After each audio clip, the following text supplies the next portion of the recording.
And you are a guardian angel and designer. What you talking about, man? You are from the Bronx, bro. You are not from Harlem. Why do you keep thinking that you are from Harlem, bro? You are not from Harlem. I did not grow up with you, man. I did not grow up with you. Contrary to what you believe, never needed nowhere to stay. You act like that couch. You was a fan. You begged us. You are a fan. Mace taught me how to rap, and Cam always made sure I was on every single album he had. He was like, boy, once you figure out how to rap the same way you act in these streets, it's gonna work for you. Just keep going. And that's all so I always gotta give credit to where credit is due. There would be no Jim Jones if it wasn't for them guys. You were fanned out and you begged to come to your house after you heard all these mixtapes. That's how you got in. You was so cool. And we was like, yo, Jomo's a nice guy. Mace like, yo, I think I'll teach him how to rap. Mace actually taught you how to rap. Literally. What if the entire image you have of Jim Jones was nothing more than a carefully crafted illusion?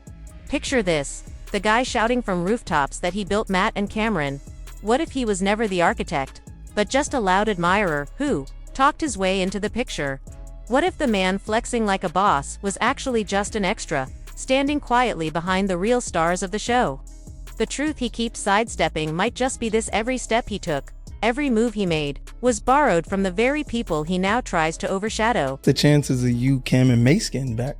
I don't think it's really gonna happen. We two different type of people. Always have. Competitive nature always been first before friendship. Remember, Cam, my man. It's not. So it's not you. I took the position of my position. Cam is my partner. I'm not his artist. I was the CEO of Diplomats. I made Diplomats with him. I was with him for every bit of his journey. I held him down. I took that position of holding him down. I'm not his soldier. You heard? I'm his partner. But in the journey that we had to take, I had to do what was needed. Well, I played my position. And that's why I'm able to be here and have a conversation with you, because I... Remember when Dipset had the entire rap scene in a headlock? When diplomatic immunity was more than just music, it was a culture, a code, a movement that echoed through every block. But what if all that legacy was stacked on unstable ground? Imagine the tale being spun by someone who was simply present, not pivotal, while the real legends shaped the moment. A man who shouted loud enough to turn borrowed energy into personal fame, riding the wave without ever paddling. Now, that carefully polished illusion, it is starting to collapse, and the truth is catching up fast. I never needed nowhere to stay. You act like your couch. You was a fan. You begged us. You are a fan. The real architects behind the movement are finally speaking up, and they are not holding back. They are ready to pull the curtain on just how far Jim's storytelling has strayed from the truth. At this point, it is no longer about whether he hustled. It is about how much longer he can keep pretending before the very ones who helped him rise decide to shut it all down. In hip-hop, one thing is sacred: respect. And that cannot be borrowed, faked, or photoshopped into your legacy. You cannot lay claim to a kingdom you never helped defend. You cannot rewrite your origin just because the spotlight got blinding. And above all, you cannot wipe away the names of those who built the foundation you now stand on. Not from none of that. So you can sit around and act like you've been around all this Harlem shit. You ever see somebody from Harlem try to act like they from Harlem so bad that you got to keep saying, I'm from Harlem? Harlem know who's from Harlem. You don't have to keep saying you. For over 20 years, Jim Jones has been twisting the street code to fit his own narrative. But now, the very people who helped build him from the ground up are ready to dismantle the image he spent years faking. The audacity is unreal. Actually had the boldness to claim he was the CEO of Dipset as if he was the mastermind holding down Maya and Cameron from the beginning. That is not confidence, that is straight up fantasy. Fanned out and you begged to come to your house after you heard all these mixtapes. That's how you was so cool. And we was like, yo, Jomo's a nice guy. Mace like, yo, I think I'll teach him how to rap. Mace actually taught you how to rap. Literally. He taught you how to rap. What Jim's doing goes way beyond twisting the truth. It is a straight up theft of identity. And in Harlem, moves like that are more than just disrespectful, they are dangerous. You do not play with legacy like it is a costume you can slip. into. That kind of fake posturing can spark real consequences. And the wildest part. He delivers it so smooth, like he truly believes the story he made up. Matter of fact, bring up the clip. Mace helped me learn how to rap. Mace taught me how to rap. Mace actually showed me, he was the first person to show me how to rap. Mace actually sat me down and showed me the magic to rap. We taught you how to rap. How you ran the whole organization. How you made Diplomat. We ain't make none of this stuff. You was a fan. I put you down because you had a free crib and you was a nice guy. That's how you got down originally. That is what happens when someone tells the same false tale for so long they stop faking and start believing it themselves. But here is the harsh truth. When your entire legacy is built on borrowed light, that glow does not last forever.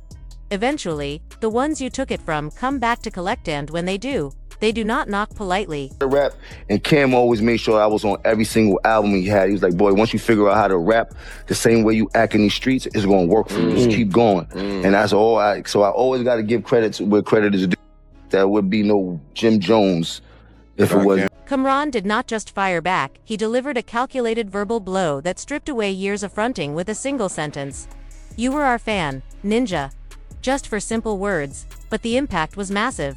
It was not just a diss, it was a public demolition of Jim Jones' carefully crafted narrative. For years, Jim tried to reshape the past, positioning himself as the driving force behind Dipset, the mastermind pulling strings behind the scenes. But with that one line, Kamran flipped the script and reminded everyone of the truth. That moment did not just stink, it exposed a deep crack in Jim's story, one that had been building quietly under the surface. Cam's words carried the weight of history, and they landed like a sledgehammer. In the world of hip-hop, where reputation is everything and authenticity is sacred, being labeled a fan instead of a founder hits different. It was a public checkmate, a reminder that no matter how many interviews you give or titles you claim, you cannot rewrite the role you actually played. Cameron's clapback echoed through the culture like a warning. The truth always rises, and when it does, no amount of bravado can protect a fake legacy. Y'all heard the new shit. I heard the new did. Yo, you want to come through? Come through. Why? Why are we going to Jomo's house? Cool. One day, I'm leaving Mace's house on the west side, going back to the east side. I stop at Jomo's house. His grandmother died, God bless his dad. And he had a free crib. So yeah, I would bring some a little crack maybe. I'd be at everybody's house though. I love my grandparents. My grandparents were strict. I stayed at Duke the God house. I stayed at Mace with Cuda. I stayed at her. I stayed a bunch of This is not some back and forth fueled by envy or hurt feelings. This is about setting the record straight. It is the sharp line that separates the true architects from the opportunists. The ones who actually lay the foundation from those who just tag along, hoping to shine in borrowed light. Kamran did not just speak out, he made it clear to the entire culture where Jim really stands. And let's be real, despite all the noise and chest puffing, Jim was never in the driver's seat. Cam just reminded everyone that there is a big difference between leading a movement and simply riding its coattails. When I met Cam and Jim, they were super close. So I honestly don't really know Jim being from the Bronx and all that. You know what I'm saying? When I met them, they was in 5H, which is, you know what I'm saying, Jim's apartment, and that's, you know, like, I guess that time was after all the stuff Cam had said already with the Children of the Corn and Jim, you know, whatever he said, you know what I'm saying? So, like I said, when I got there, Cam and Jim was like this, super tight. Mace wasn't even in the picture. I don't know Mace like that, you know what I'm saying? Every time I seen Mace, it's been a mutual, you know what I'm saying, respect there. So, you know, that's what that's been as far as me and Mace, you know what I'm saying? As far as, yeah, when I met Cam and Jim, they were already Trump tight and locked in. You understand what I'm saying? The Diplomats was already a name they had. You know what I'm saying? I don't sit there and claim I made the Dip, so that's not something I'm doing. You know what I'm saying? I made Dipset though, the two, yeah. This is where Kamran cuts to the core, not just at Jim's story, but at the mindset behind the entire act. When a man has never truly built anything on his own, he starts craving validation like it is a lifeline. It stops being about brotherhood or loyalty, it becomes about hiding the emptiness, hiding the fear of being exposed for what he really is, a hollow figure propped up by other people's work. I know, because I saw it with my own eyes. I was at Jim's album release party, The place was buzzing, everyone crowding around Jim like he was the king of the moment. Meanwhile, Kamran stood off to the side, quiet, just a few people with him. You could see it in his face, disbelief. Like he could not believe this was the guy everyone was celebrating. That image stuck with me, because it spoke volumes. That is the real truth behind Jim Jones. His whole image was built off someone else's credibility, off a street pass he never earned himself. And when that image started cracking, he did not slow down, he doubled down, spinning bigger lies and hoping no one would dig deeper. But the truth just showed up loud, undeniable, and ready to cash every false check. I was there. I was at Jim album release party, and everybody was over there with Jim, and Cam was standing over there with like 3 or 4 people just looking on and couldn't believe that Jim is the guy. And that always... And just like that, the mask slips, and the truth stares everyone in the face. Jim Jones was never a co-founder of Dipset. He was not the one who brought Kamran or Maze into the spotlight. He did not blueprint the movement or build the empire from scratch. What really happened? He heard their mixtapes buzzing in the streets, saw the momentum building, and did everything he could to squeeze his way into the mix. Like a diehard fan trying to claim a seat at a table he never helped. He was not the mastermind. He was not the muscle. He was not even the spark. He was just their right place, right time, and filled with just enough hunger to insert himself into a legacy already in motion. Not a leader, not a creator. Just a shadow chasing shine, hoping proximity would pass for power. But history has a way of sorting facts from fiction, and now the truth about Jim's role is finally stepping into the light. No Dipset without Jim. Jim is the gangbanger of the crew. Cam is not a blood. I don't even know if Joel's was. I doubt Freaky was, right? But the set, it comes from the gang, right? All the gang all ran under Jim. Right. All of the muscle was Jim. That wasn't Cam.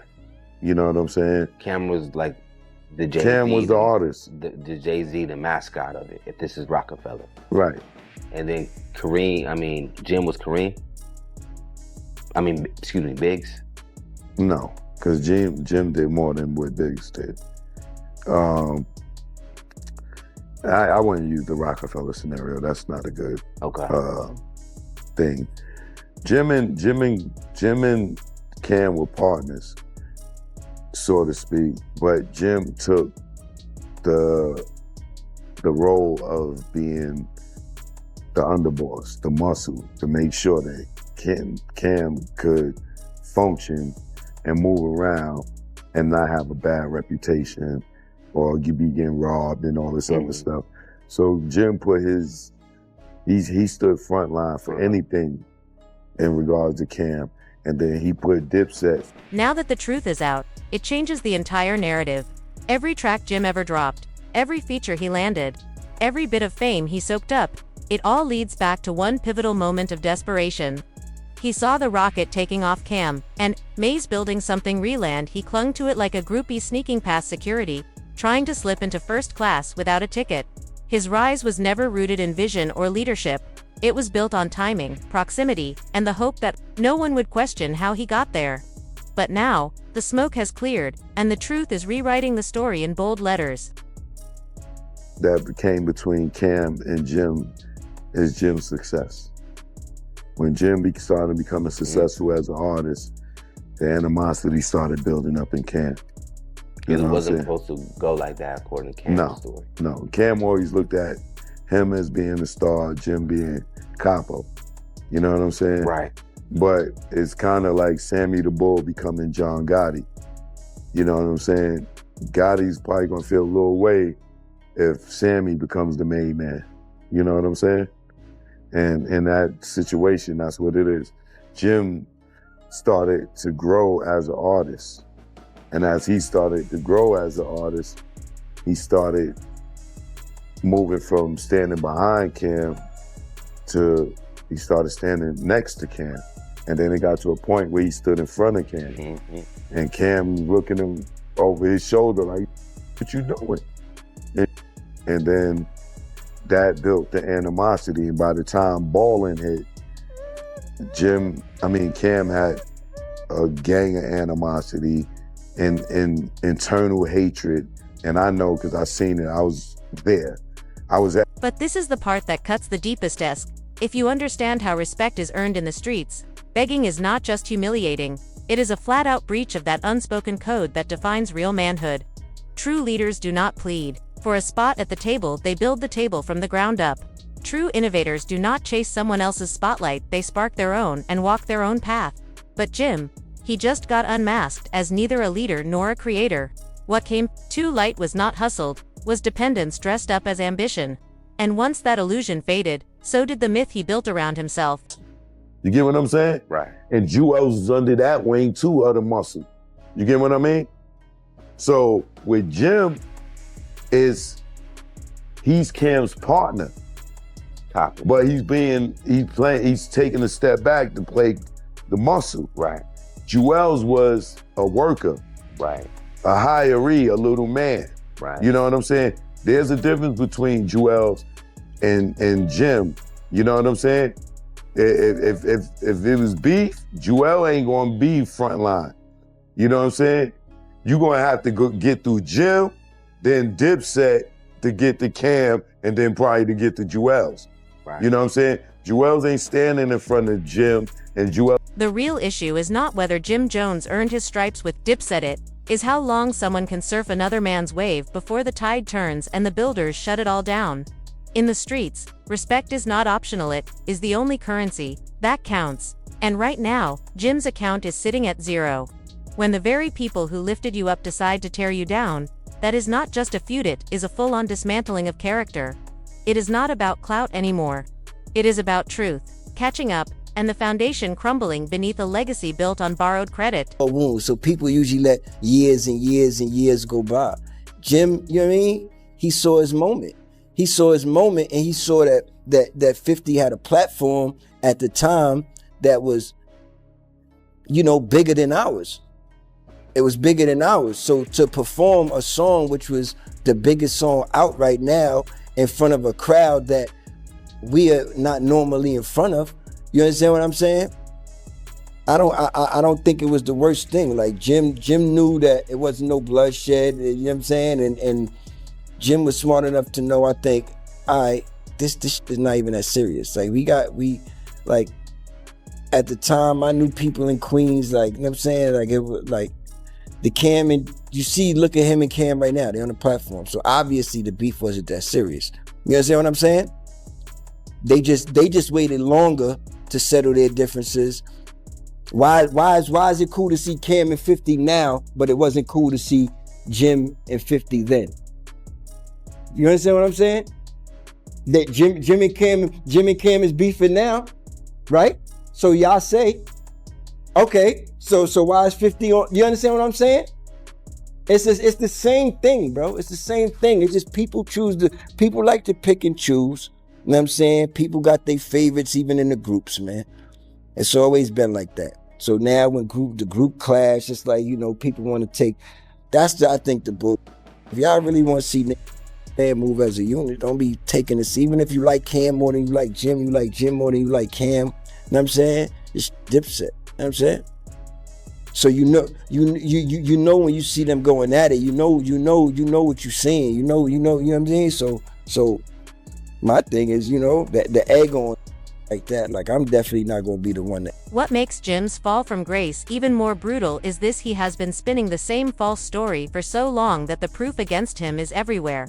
And the wildest part, some of the strongest evidence came straight from his own mouth. Old interviews, vintage footage, mixtape, shoutouts, they all paint a very different picture from the narrative he is selling today. That is the thing about real street legends, they stay solid. Their stories do not shift depending on who is listening, because they are not performing for applause. They are speaking from lived truth. Authenticity does not bend. And Jim's version, it has been bending so long, it finally snapped. The actual people. Like if me and you was beefing, and you said, I don't know, Zeke got a peanut head paws, and I said you got 11 toes, or whatever the case may be. That'd be that. But it be everybody else on the side, your group of niggas, be like, yeah, man, the peanut, he's a peanut gallery. They gonna make up all this, make sure to turn the peanuts into peanut butter, then whip it into something else to make it all a whole bunch of different. then my talk about your feet and all that. You know what I'm saying? Like, so just to, like, if that's everybody who's from Harlem got some family in the Bronx. Everybody who got family in the Bronx got family in Harlem. Yeah, Jim is from the Bronx and he came to Harlem. You know what I'm saying? But the thing about it is, you gotta understand the war. Like, Jim it's like battling. It's like rap. Like Jim, whatever, but they wasn't. They was on platforms. And Jim said what he said. Jim, I think what he said, something about inviting him to his, so he said, he said, they on my dick, right? That's something that's serious. Like, you hear that, you like, ooh, it's like Jim caught a ball. Oh, so what you think Cam gonna do? You think he's just gonna sit there and you think he gonna, and Jim rhymed first. You know what I mean? Well, actually Cam and 50 said what they was talking about what they said. Jim heard that. He came back and said that. Now, Cam, what you think Cam gonna do? Cam is a lyricist. He's gonna make you feel any type of stupidity way that's possible. He's gonna say basically kick you in your nuts. You know what I mean? He's gonna rip your heart out. Remember the old school when they was doing electric boogie and they grabbed the nigga by the heart, pulled the heart, and they just had it in their head. And what? Fake legends do not stand on truth. They rewrite their past, depending on who is watching. They tailor the tale to fit the moment, but eventually, that patched-up story unravels under real pressure. Jim has been remixing his own origin for over 20 years, but here's the thing: receipts do not expire. And in the digital age, the internet does not forget. Now, his own history is circling back, not just making him look foolish, but causing lasting damage to whatever credibility he had left. Let me end with this. I am not here to tear down your character. Even after you spent years trying to drag mine, you went out of your way to discredit me, to claim I had no role in Dipset, no hand in the pink wave, no piece of what we built together. You tried to erase my name from the very story we lived. And if folks want to believe that revision, cool. I have got a bridge in Brooklyn I can sell them to. But real talk, do not ever twist the past so far that you forget who helped you get there. Because at the end of the day, history has a habit of correcting itself, and right now, it is speaking loud. I never came out here to tear down your character, and, honestly, I did not even know all this drama was unfolding. I had been away on vacation, came back a few days ago, and saw everything popping off online. And now I am seeing you post these stories, like the one about me getting jumped at Rucker. Cool, tell it how you want. But let me clear something up. I remember hearing that story once, from Lil Cease. And Cease and I are cool, we have no problems. But even he told people he punched me in the face. Really, because that never happened. I have no issues with Cease, and we are good when we see each other. But if you check that story online, that is what it says. And while I am not here to diss him, I need to speak facts. Meanwhile, you keep digging up 25-year-old stories, like they are still relevant. But do you ever hear me bringing up what happened when BMF pulled up? When you ran into the hotel and they chased you all the way to the beach. You were in the sand, getting hit by ocean waves, and lucky my people were there. Ask Blue Da Vinci, he recently told that story publicly, mostly accurate, just a few details off. I will share my full version one day, but notice I never go around bragging about that moment. I do not use it to embarrass you. But here is the real turning point when a man's own past starts exposing his present lies. That is not just messy, that is a career-level knockout. And right now, Cam is not just clapping back, he is setting up the kill shot. He is not throwing wild accusations, he is bringing undeniable proof. Receipts, and when someone from the streets says they got receipts, you better believe it is about to get ugly fast, because this time, the revolution really was televised. That is how God works. That is why I am here today, steady and unbothered. You can hear it in Cam's voice, pure confidence. Why? Because, when you have someone's words on camera, you do not need to argue or defend. You do not need to raise your voice. You just hit play and let the truth do the talking. Let that sit with you. The same Jim Jones who has spent years shouting from rooftops that he was the CEO, the muscle, and the backbone of Dipset, just let the truth slip on camera. He admitted that Maze taught him how to rap, not the other way around. That one statement did not sound like a casual comment, it landed like a full-blown confession.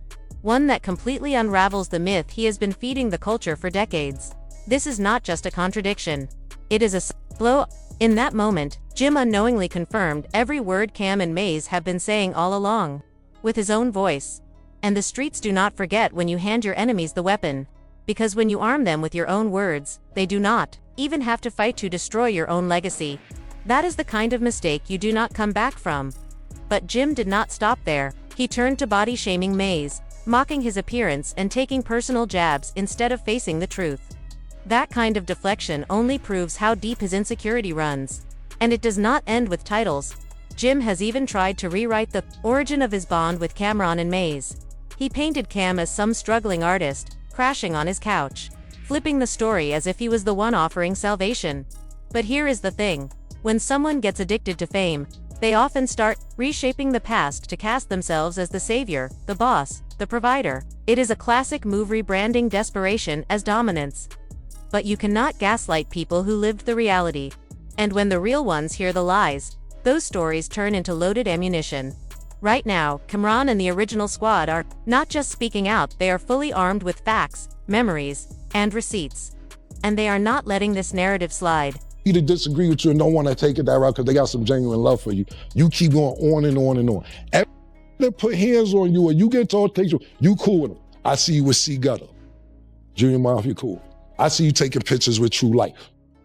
It's cool. Man, DC, y'all having sit-downs to work out. Gunshots was let off with that. Y'all having sit-downs to work it out. You tried to chase French Montana out the game. That ain't work out. Y'all got cool. So cool that you go to his video shoot. Pardon me, not his video movie. You're sitting in the crowd watching the premiere and they dissing you in the movie. You in the movie getting dissed and you gotta eat it, just sitting in the crowd. Nah, dissing you in the movie that you went to go see, bro. You ever wonder how you met Mano? Ask him how you met Mano. Mano gonna downplay because they cool now. He tried to press Mano one day because Mano first came out. He had a little record where he was saying, dissing the rappers. I don't know, he's dissing his name. So Jim plus see Mano one day and was like, yo, what's up with all that saying my name? Mano said, who the talking to? Oh, you think I'm one of them niggas? You out your mother? Now they the lobby boys. Every that do something to put pressure on you, you sit there and work it out. But when niggas got a little genuine heart for you and all that, cool, that's the pattern. If they don't put hands on you, then you can keep going on and on and on. And I ain't promoting none of this. I think it's cool that you cool with everybody I name. You gonna be 50 next year. I'm happy that you cool. I'm not saying this to stir up no feathers. I'm not saying that to backtrack on any beef or go anything like. I think it's really cool. But you do this, you keep you cool with, and then and sophisticatedly, you keep going on and on. Here's the craziest part: Jim can't even defend the lies anymore. How do you argue with receipts that came straight from your own mouth? There's no spinning it, no damage control. He said it loud and clear. Maze taught him how to rap. That one line alone did more than bruise his image. It cracked the foundation of everything he claimed to be. You cannot call yourself the mastermind when you just admitted someone else designed the entire blueprint. And this is where the story takes a sharp left turn. Because once your own words expose the truth, the debate is over. What follows is not just a hit to your ego, it's a collapse of the persona you built. Jim's narrative is not just unraveling, it is falling apart at the seams. I'm never here to downplay your character. As much as you try to degrade my character for years and push me under the bus and say, I ain't start this and I ain't do that, and you started Pink and you made the Diplomats, which is just, if people choose to believe that, then look, I got a bridge in Brooklyn I can sell you to, my period. But at the end of the day, I never try to downplay your character. And I didn't know all this on because I was on vacation. I came back a few days ago and seen all this going on. And it's like, for instance, right? I see you post and let me get jumped in Rucker, this, that, and third by 8, that, and third. I let that story however they want to tell it. I seen the story one time when Little C's was telling the story. I mean, me and Little C's is cool. And Little C's told me he punched me in my face. Really? And me and C, I see C's, really? No, I'm not dissing C's, but no. Little C's never punched me. But if you go to his end in that story, that's what he said he did. And like I said, I ain't got no problem. I seen C's, we good. But you keep running around with these 25-year-old stories. Do you ever hear me talk about when you ran on me when BMF pulled up? When you ran in the hotel, they chased you to the beach. Oh, and lucky, I had my and my man Jojo, I ain't gonna say his name, Spanish, the Spanish about life, who was with me, was like, who are these? I said, oh, they come this way. No, and this no disrespect, because Blues, all that. And Blue Da Vinci just told this story on his platform or whatever platform recently. He got it 89% right. It's a little off, Blue. I'll tell it on Talk with Flea, my perspective of what happened. But at the end of the day, I don't be out there pumping. They chase you to the beach in the sand. You was getting wet from the water, from the ocean. Now watch Cam move like a surgeon. This is not just petty revenge. It is a calculated takedown of Jim's entire street persona. Cam is not angry. He is surgical, methodical, and calm. That's what makes it brutal. He is not just clowning Jim. He is tearing down everything Jim's image was built on brick by brick. Cam makes it clear Jim has no real code, no loyalty, no pride, just an obsession with clout. And that crushes the Harlem Enforcer image Jim sold for years. With a few calm words and a handful of receipts, Cam demolishes it all. And the coldest part, he is not even mad anymore. He is bored. That is the ultimate insult when someone no longer sees you as a threat, but as background noise. That is when you know it is over. So what does Jim do now that the mask has cracked? He lashes out. Threats, intimidation. But he still has not denied a single thing Cam or Maze said. Not one. And when that does not stick, he slides even lower into body shaming. Yes, a grown man trying to protect his image by mocking someone's, wait, that is not a clapback. That is middle school energy. Desperation on full display. The fact that this is Jim's fight-back strategy says it all. The so-called muscle man has run out of options, out of spin, and out of time. This is not gangster. This is not strategy. It is pure panic. Even the irony is, thick Jim calls Cam a clout chaser. But he's been on a full press tour, hopping on any platform that'll take him. XXL, Cam Capone. YouTube channels. The man is sprinting down the clout trail, he swears. He is above. But the real embarrassment? When asked real questions, actual details about the Dipset fallout, Jim freezes. The same guy who has been dishing threats and flexing like a heavyweight suddenly goes quiet. No answers, just silence, deflection, and retreat. Why? Because when the foundation of your story is fiction, direct questions feel like landmines. Jim is loud when he's holding the mic, steering the conversation, controlling the narrative, but the moment someone else drives, the facade starts cracking. And what you're about to witness isn't just backpedaling, it's a psychological unraveling. This is what happens when someone spends so long living in their own illusion, they start viewing truth as the enemy. Then Cam comes through with the kill shot, and it cuts deeper than anything said before. This is no longer about ego or friendship. Cam is calling out a pattern, a toxic habit Jim's carried for years. He does not uplift artists. He drains them. He turns potential into missed opportunities. That's not leadership, it's parasitism. But then Cam delivers the final blow. Jim's been running this bitter campaign for over a decade. Not a heated moment, not a fallout, a full-blown obsession. Because deep down, Jim knows the early 2000s was the last time he truly mattered. That was his peak. Everything since. A chase for shadows. And here comes the real irony. Jim keeps telling the world, he's above the drama, focused on money and grown man business. But let's be real, he's been hopping on every mic, podcast, and YouTube channel that'll hit record. XXL Cam Capone. Countless side interviews. The man who claims to not care is sprinting after attention like it's his last paycheck, but this story is bigger than 3 Harlem vets trading jabs. It's a reflection of hip-hop itself, of the line between authenticity and performance. This is about the builders versus the borrowers, the creators versus the opportunists. Jim Jones became a cautionary tale, proof of what happens when your brand is built on someone else's shine, and now, Cam and Maze did not just respond, they demolished the myth. They brought facts, timestamps, and receipts. Jim's own interviews became the evidence. Every exaggeration, every false claim. Every time he rewrote history, it all came crashing down. This wasn't just a win for Cam and Maze. It was a public reckoning. 20 years in the making. A spotlight finally turned toward the truth. If this breakdown hit home, make sure to like, drop your thoughts in the comments, and share it with the real ones who can spot the difference between legacy and leeching. Catch you on the next one. Stay sharp, stay real, and stay tapped in.